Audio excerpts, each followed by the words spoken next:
Assalamualaikum warahmatullahi wabarakatuh. Perkenalkan, nama saya Kania Putri Niken Zarani, mahasiswa Pendidikan Bahasa dan Sastra Indonesia, Universitas Negeri Padang, dengan NIM 2301681. Nah, pada video kali ini saya akan menjelaskan tentang materi perkuliahan kami, yaitu keterampilan berbicara dalam bentuk diskusi. Apa saja yang akan dibahas? Yang pertama, pengertian diskusi. Diskusi adalah suatu kegiatan komunikasi yang melibatkan dua atau lebih orang dengan tujuan untuk membahas suatu topik atau masalah tertentu.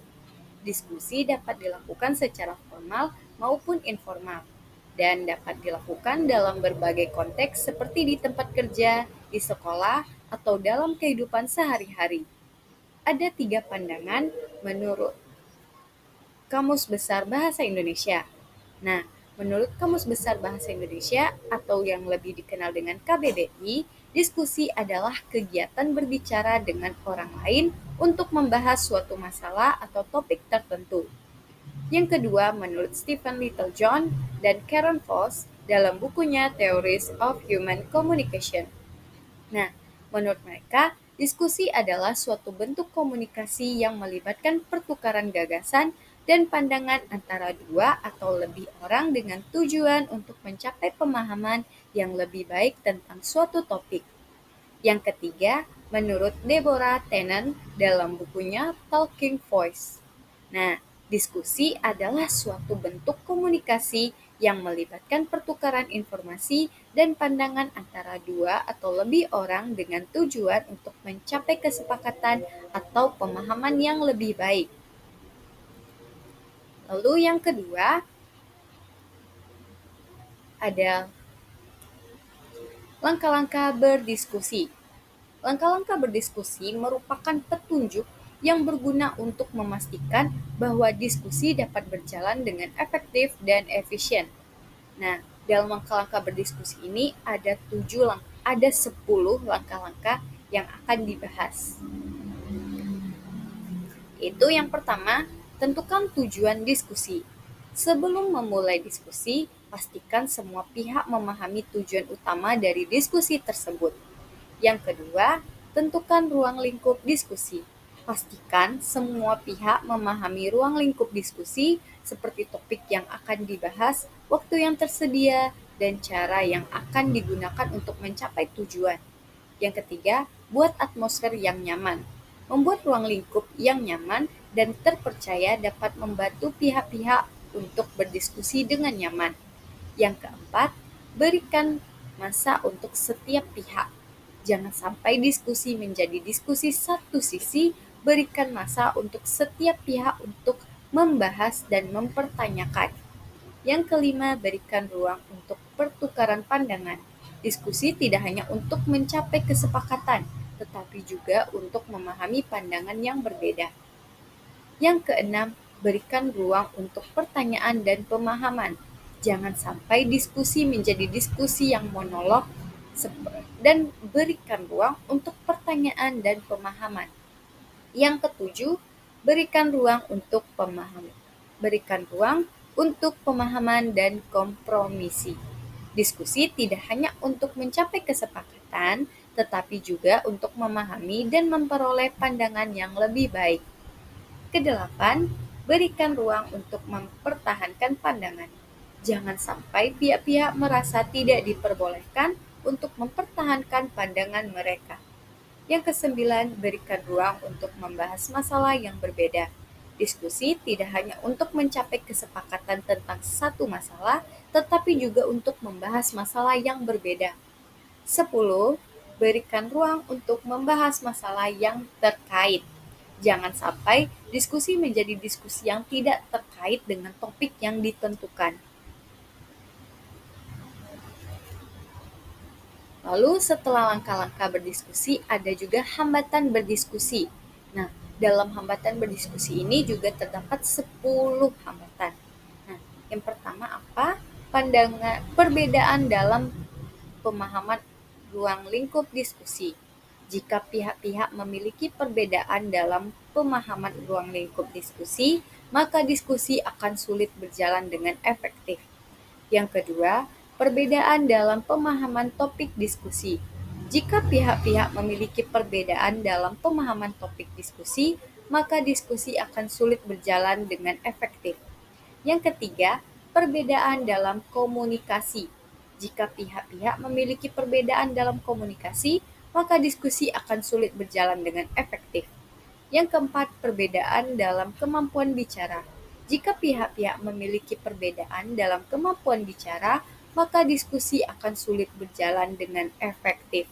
Yang kelima, perbedaan dalam kemampuan mendengar. Jika pihak-pihak memiliki perbedaan dalam kemampuan mendengar, maka diskusi akan sulit berjalan dengan efektif. Yang keenam, perbedaan dalam kemampuan memahami. Jika pihak-pihak memiliki perbedaan dalam kemampuan memahami, maka diskusi akan sulit berjalan dengan efektif. Yang ketujuh, perbedaan dalam kemampuan mempertanyakan. Jika pihak-pihak memiliki perbedaan dalam kemampuan mempertanyakan, maka diskusi akan sulit berjalan dengan efektif. Yang kedelapan, perbedaan dalam kemampuan mempertahankan pandangan. Lalu yang kesembilan, perbedaan dalam kemampuan membahas masalah. Lalu yang terakhir, perbedaan dalam kemampuan membahas masalah yang terkait. Jika pihak-pihak memiliki perbedaan dan kemampuan membahas masalah yang terkait, maka diskusi akan sulit berjalan dengan efektif. Lalu setelah hambatan, ada juga tempat duduk berdiskusi. Nah, tempat duduk berdiskusi dapat disesuaikan dengan kebutuhan dan tujuan diskusi. Beberapa tempat duduk dapat digunakan untuk berdiskusi antara lain meja bundar, meja persegi panjang, atau kursi yang disusun melingkar. Nah, meja bundar dapat memudahkan semua pihak untuk berinteraksi dan berdiskusi secara langsung. Sedangkan meja persegi panjang dapat digunakan untuk diskusi yang formal dan terstruktur. Kursi yang disusun melingkar dapat memudahkan semua pihak untuk berinteraksi dan berdiskusi secara informal. Pemilihan tempat duduk yang tepat dapat membantu diskusi berjalan dengan efektif dan efisien. Lalu, apa sih manfaat diskusi? Nah, manfaat diskusi ini ada 7. Yang pertama, meningkatkan pemahaman. Diskusi dapat membantu meningkatkan pemahaman tentang suatu topik atau masalah dengan mempertukarkan pandangan dan informasi antara pihak-pihak yang terkait.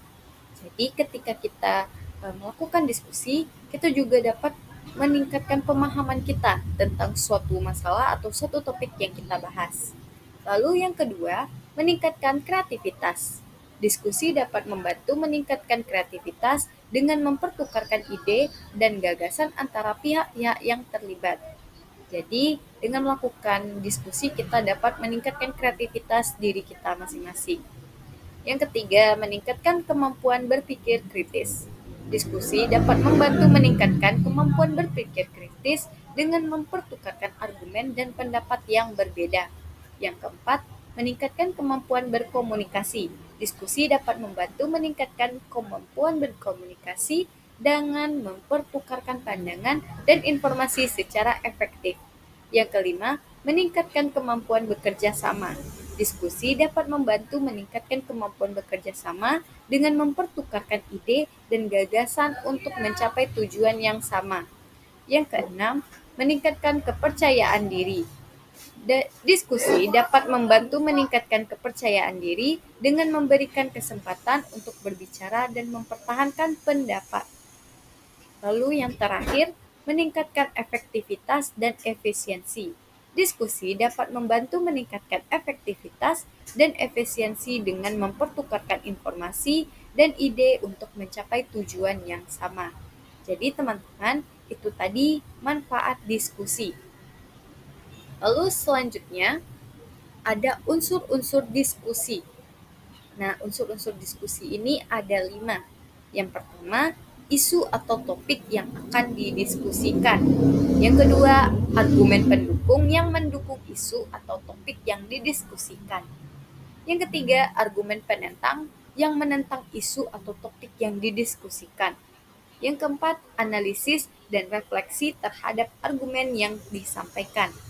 Lalu yang terakhir, kesimpulan yang merangkul hasil diskusi dan memberikan solusi atau rekomendasi. Jadi di akhir diskusi, nanti itu akan ada kesimpulan tentang hasil diskusi. Lalu diskusi ini juga memiliki jenis-jenisnya. Nah, apa saja? Yang pertama, diskusi kelompok. Jenis diskusi yang paling sederhana dan umum, di mana setiap anggota diberi kesempatan untuk menyumbangkan pikiran masing-masing serta berbagi pengalaman atau informasi. Yang kedua, diskusi seminar. Nah, bentuk diskusi formal yang digunakan untuk mencari konsensus dan pendapat ketika berhadapan dengan isu-isu. Yang ketiga, diskusi panel. Bentuk diskusi formal yang dilakukan untuk meningkatkan pemahaman tentang suatu topik atau permasalahan yang sedang banyak dibicarakan. Yang keempat, diskusi simposium. Bentuk diskusi di mana topik tertentu dibahas oleh para ahli atau pakarnya. Lalu, lokakarya, pertemuan para ahli atau pakar dengan tujuan membahas suatu masalah di bidangnya. Dan debat parlemen, bentuk diskusi yang digunakan dalam parlemen untuk membahas dan mengambil keputusan mengenai suatu masalah. Lalu diskusi training, bentuk diskusi yang berfokus pada praktik dari suatu teori dengan panduan dari panelis. Lalu yang terakhir, munas atau musyawarah nasional, bentuk diskusi yang dihadiri oleh perwakilan-perwakilan negara untuk membahas masalah di tingkat nasional. Nah, yang terakhir ada apa? Praktik diskusi. Praktik diskusi dapat dilakukan dalam berbagai konteks, seperti dalam sesi seminar, diskusi panel, lokakarya, debat parlemen, diskusi kelompok, dan lainnya, seperti yang sudah saya jelaskan pada materi sebelumnya. Nah, diskusi merupakan kegiatan yang memungkinkan pertukaran gagasan, pendapat, dan informasi antara peserta dengan tujuan mencapai pemahaman yang lebih baik tentang suatu topik atau masalah. Jadi, diskusi juga dapat dilakukan dalam berbagai bentuk, baik formal maupun informal, sesuai dengan kebutuhan dan tujuan dari diskusi tersebut. Jadi, sekian penjelasan dari saya mengenai keterampilan berbicara dalam bentuk diskusi. Saya mohon maaf jika ada kekurangan dan kekakuan atau bising dalam video saya. Terima kasih. Assalamualaikum warahmatullahi wabarakatuh.